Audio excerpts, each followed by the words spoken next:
last years there are new trends in sport with the name Padel. Currently, I believe almost each entrepreneur at least heard about Padel, and mostly they at least once played Padel. I believe that currently the first place in tournament is valued more than MBA in Stanford. So that's why Padel is popular. It is growing sport. Maybe the growth pace currently is slower, but still it's keep growing, and there are a lot of new businesses around Padel, starting from software, some rocket manufacturers, and of course new Padel courts. And we as fractional CFO, we help to many companies, many entrepreneurs who wants to open the Padel court. And first of all, when we have this idea and if we see the growing market, we need to assess, because often when the market is growing, it can be considered as bubble, and we need to be very careful with this business idea, because we need to assess all the risks and we need to understand our possible IRR, because in the growing market, competition also is huge. And when we are speaking about competition, it is not only about the demand competition, it is also about supply competition. And for example, 2 years ago, it costs around 25,000 per one Padel court. Currently, manufacturers require at least 35,000, so the costs are increasing as well. So when we are speaking about Padel courts, we need to understand what size it should be. If we are speaking about large markets like London, Dubai, New York, so we can build very huge complexes, 16, 32 courts, so there are big demand, there are a lot of people, and we can build large courts. If we are speaking about such markets as Riga, Warsaw, Tallinn, so it usually are around 4, maybe 8, maximum 12 courts per one complex. And we need to understand that the occupancy would be almost the same. So it could be 12 or 8 or 4. We will never reach 100% occupancy because we are limited with working hours.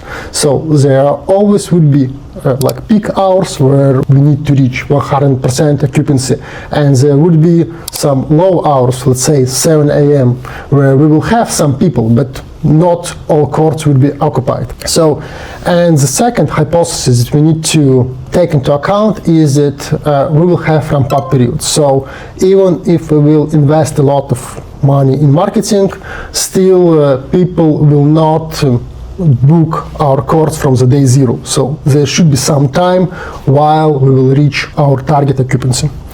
So what are the main variables in our finance model for the Padel court? First of all is occupancy. As I said, the target occupancy is around 70% from all hours. It means that in average, if we are considering all the working hours, we will have 70% occupied Padel courts. It means that from 10 a.m. to 4 p.m. it would be 100%, and in low hours it can be 20%. So then we need to understand the pricing model. The Padel court is very competitive market, and we need to rely on our competitors. So we need to consider, we need to position ourselves, are we in econom segment or in luxury segment, but still we need to compare our pricing with the market. So then we need to understand our ramp-up periods, how long we need to reach our target occupancy. It depends on our marketing cost, on our marketing strategy, on the location, so a lot of factors. In Padel, it is good that we don't have any COGS, so any self-cost. So it means that if client came to us and pay 50 euros, so we will receive 50 euros. So basically, of course, we will have some acquiring cost, maybe we will pay something to coach, but it is all upsells, and the costs are insignificant. Also, there are some upsells also we need to consider.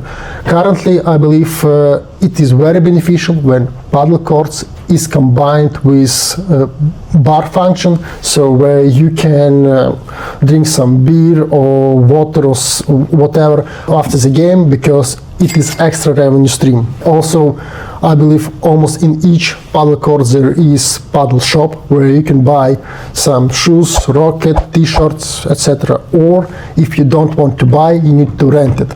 And the opportunity to rent should be must have for the paddle course, because first of all it is extra revenue stream. Secondly, if you cannot rent some equipment, you will lose market share because not all people have their own equipment.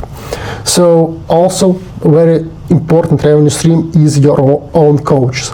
It is also win-win situation because first of all it is extra revenue stream for your business. Secondly, it is extra people who will, extra new consumers who will go to play with you, because also coaches needed help people to enter to this game. So that's why when we are considering the business model, we have several revenue streams. The court itself, and usually it is around 70% of all the revenue. We have bar, it is around 10% from the all revenue. We have shop sales, we have some money from tournaments, and last but not least, we have some sponsorship and ads. Because if we are considering some paddle courts, we can see that many courts are named by famous brands, and it is also important revenue stream that we need to use. Usually, so if we are considering business when it is stabilized, it means after ramp-up period. So I have calculated the model for 8 paddle courts, so we can reach, let's say, 1.5 million revenue per year, and around 20% from this sum, namely 250,000, will go to the self-costs. It means we will need to pay to Playtomic or some other software in order to book your course. We need to pay to coach, we need to pay some acquiring. Also we have some cost of goods sold for bar, for paddle shop, etc. So still, I mean, for the gross revenue it would be still high, and gross margin would be still high comparing to other businesses. And then we have some OPEXs like accounting, banking, support, Wi-Fi, marketing, etc. Usually it is around 10% from the revenue, and the salaries. So salaries, you need to have manager, you need to have bartender too, because we kind of are working around like 70 hours per week. So we need to have some receptionist who will help to people to show them, I don't know, changing room, etc. And we need to have some internal coach who can like coordinate all the processes. So and all the salaries are also around 10% from the revenue. So, and usually if you have kind of the right business model, you can reach break-even in year 1. So it is enough if kind of the market isn't overwhelmed and there is capacity for the market. And the good point for the paddle business is that your payback period should be not more than 60 months. Why it is like 60 months? Because if you are not buying the premise yourself, if you kind of renting, usually the average rental agreement is around 5 years. So, and you need to be sure that your payback period is less than your rental agreement, because you never know would be after your rental agreement end. So, of course, like in a good scenario, you can prolong it, but we need to be sure that we can reach payback period before. So, and if we are considering that we are buying the land and build the complex by ourselves, it kills economy at all. So in many markets, so because our initial investments are too high. So that's why, of course, to rent the premise and to like make the finishing is much beneficial for the business and for investors. If you want to open your paddle court in your own city, or if you want to open any other business, so you can go to Jungle Finance. We will consider your business. We will go deeper to understand how you need to act in order to find the most beneficial way to your return. And just to sum up, so when you're planning to build your own paddle court or any other business, first of all, you need to assess competitive environment, you need to find the kind of possible pricing, you need to find opportunity how to invest as less money as it's possible on the initial stage. So don't buy premise, rent if it is possible, and the payback period should be less than 60 months.